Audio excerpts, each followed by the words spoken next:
Kemudian salah satu yang kita bahas ini yaitu Haemophilus influenza dan Bortelius pertussis. Yang pertama sekali, apa yang dimaksud Haemophilus influenza, yaitu definisinya bakteri berbentuk kokobacil yang bersifat gram negatif berukuran kecil 1-2 mm dan bersifat endemik, non-motil dan hidup secara aerob. Slide berikutnya yaitu bakteri yang dijumpai pada anak-anak dan orang dewasa di dalam tenggorokan. Itulah daripada Haemophilus influenza. Kemudian ada dua golongan serotipe dari Haemophilus influenza, yaitu berkapsul dan tidak berkapsul. Apa yang berkapsul dan tidak berkapsul? Yang berkapsul itu dibagi 6 serotipe, yaitu A, B, C, D, E, F berdasarkan antigen, dan non-tipe yaitu yang tidak berkapsul dan tidak memuat koloni di nasofaring dan menginfeksi kerusakan mukosa akibat virus pada perokok pasien. Slide berikutnya, diagnosis Haemophilus influenza dapat dilakukan pemeriksaan. Seperti apa? Pemeriksaan laboratoriumnya ada terbagi 3, yaitu yang pertama lab test agglutinasin, yang kedua PCR, yang ketiga kultur. Biasanya yang kultur ini standar baku.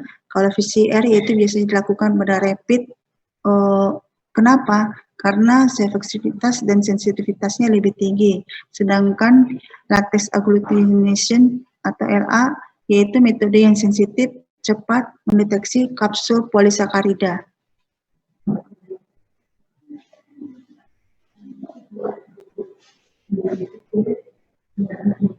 Yang berikutnya yaitu kalau kultur itu diambil cairan dari tubuh seperti cerebrospinal fluid. Kenapa? Karena membutuhkan nutrisi dan pertumbuhan komponen organik seperti faktornya mempengaruhi yang 10 yaitu hemin dan hematin, dan faktor yang kelima seperti nikotinamid, adenosin, nukleotid. Apa itu dengan nikotinamid? Hemin itu adalah porfirin mengikat besi yang didapatkan dari sel darah merah, sedangkan nikotinamid, adenosin, nukleotid didapat eritrosit yang terjadi penghancuran atau lisis. Biasanya Haemophilus influenza tumbuh di media fluid agar dengan bakteri Staphylococcus aureus yang dikenal dengan satelit pneumonia.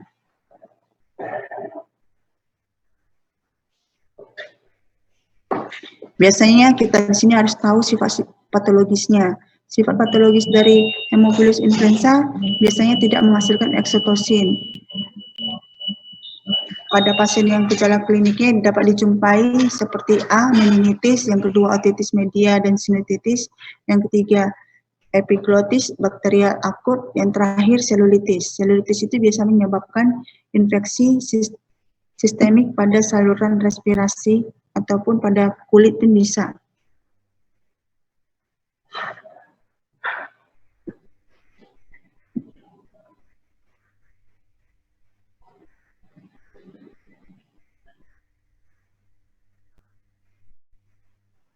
Epidemiologi biasanya bersifat yang pertama sekali patogen pada manusia, yang kedua terjadi pada kontak inhalasi droplet, yang ketiga frekuensi invasi berhubungan dengan usia, biasanya usia segala umur, terutama pada anak-anak yang di bawah 1 tahun. Kemudian yang terakhir yaitu sistem susceptibility terhadap penyakit, apa itu kekebalan humoral sekunder dan infeksi pulmonar kronik. Slide berikutnya yaitu faktor-faktor virulensi, yaitu yang dipengaruhi oleh polisakarida kapsul, lipo-oligosakarida membran, yang ketiga IgA protease. Kemudian topik yang kedua, Bortelius pertussis ini yaitu bakteri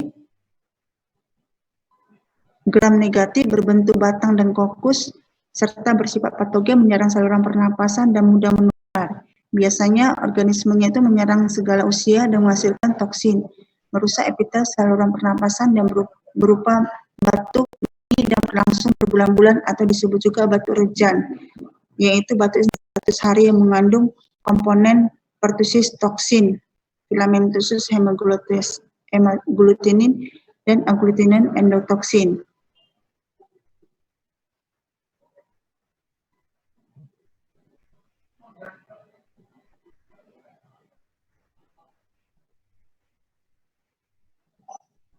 Penularan melalui udara dan kontak droplet menimbulkan penyakit pertusis dapat dicegah dengan imunisasi atau banyak dari sebelum prasekolah ataupun yang sudah dewasa.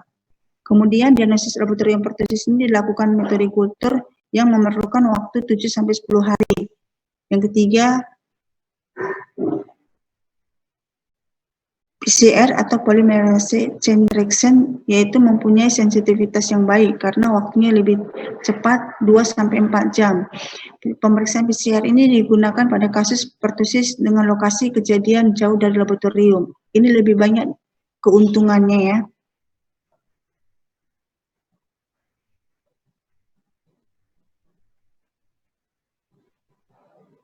Jadi di sini kita tahu Bordetella pertussis ini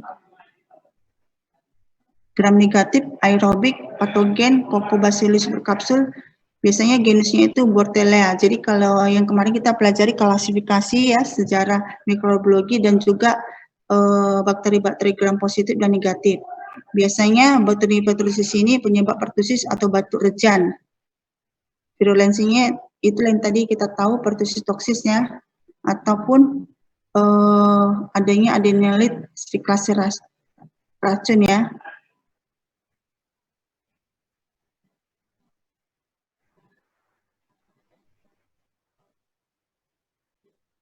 Jadi pencegahannya itu kan vaksin atau imunisasi. Vaksin ini pertussis ini digunakan secara luas ya.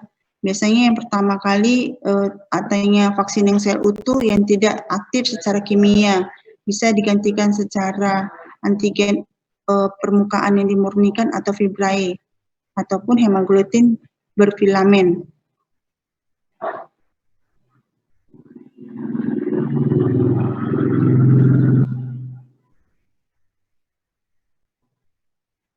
Jadi bakteri yang ini dapat ditemukan bila daya virulennya kehilangan jika disebarkan pada media agar yang tadi ya.